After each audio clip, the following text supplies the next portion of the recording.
بسم الله الرحمن الرحیم په خوب کې شهد یعنی د غبین لیدو تعبیر څه دی؟ ظاهره خبره ده غبین یو داسې شی دی چې د ذکر په قران مجید کې الله رب العزت د مثال په تور باندې بیان کړل. دا یو پاکیزه رزق دی، یو پاکیزه غذا ده چې الله رب العزت موږ تاسو ته راکړل، او یقیني طور پر صرف په قران مجید کې د ذکر نه دی بلکې په جنت کې به هم الله رب العزت د دین نهرونه جاری کړي، او د هغې نه علاوه په خپل رسول الله صلی الله علیه وسلم دا غبین نه صرف استعمال کړل بلکې د دې ترغیب ورکړل. په دې کې الله رب عزت بشمار چې کوم دې شفا یخیدا د بشمار بیماریانو علاج دی. شهد د طاقت یو خزانه ده. بهرحال دا یو مبارک شی دی، یو پاک غذا ده. کچری یو کس په خوب کې شهد یعنی غبین ویني نو د دې تعبیر بسوي. نو ټوټل لس تعبیرات به تاسو مخې ته بیانوم. ظاهره خبره ده په خوب کې کچری منګه وینو نو د دې مختلف حالتونه وي. مثال طور پر په خوب کې غبین لیدو یا د غبین خوراک یا سکل یا د شانتي د غبین چتل لیدو وغیرہ وغیرہ مختلف حالتونه دي. د مختلف حالتونو په وجه باندې د هغې بیا تعبیر مختلف وي. بهرحال راځو اولنی تعبیر طرف ته. په خوب کې مطلقاً غبین لیدو دا د وسیع پاکیزه رزق علامت دی.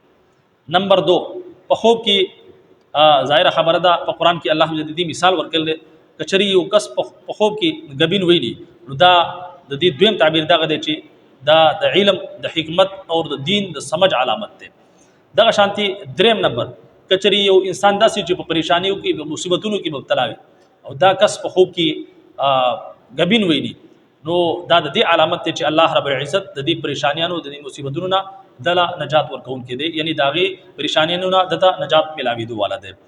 څلورم نمبر کې یو کس داسې چې هغه یو کار کول غواړي چې هغه کار د هغې لپاره هغه دعا کوي چې الله زما دا فلانه کار وکړي، دا سر ته ورسوي.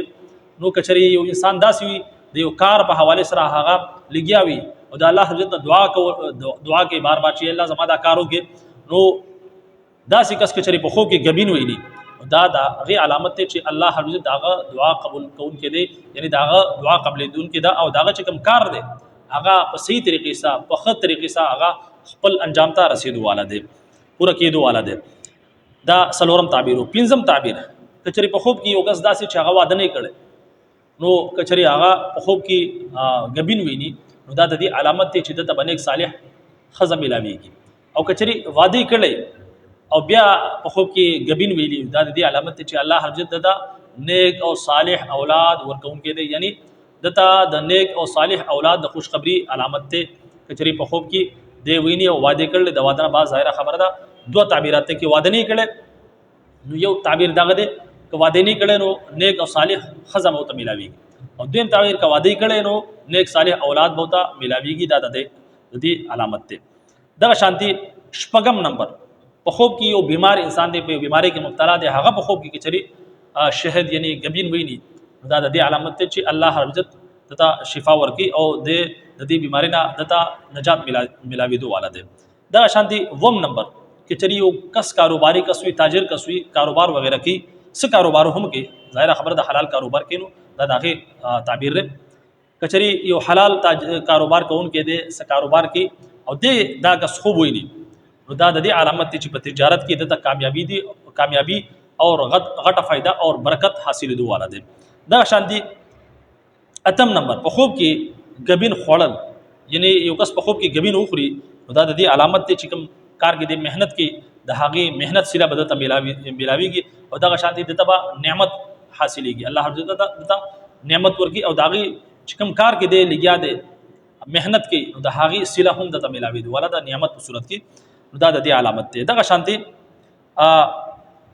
نهم نمبر په خوب کې غبین سکل دا اولنی چې کوم دی هغه خوړلو او په دا نهم چې کوم دی د دې په خوب کې یو کس داسې چې هغه غبین وسکي دا د دې علامت دی چې دته به د زړه سکون میلاویږي، دته پریشانیانې به ختمېږي. د الله رب العزت د رحمت هم علامت دی، د زړه د سکون علامت دی، د پریشانیانو د ختمېدو علامت دی او د الله رب العزت د رحمت علامت دی.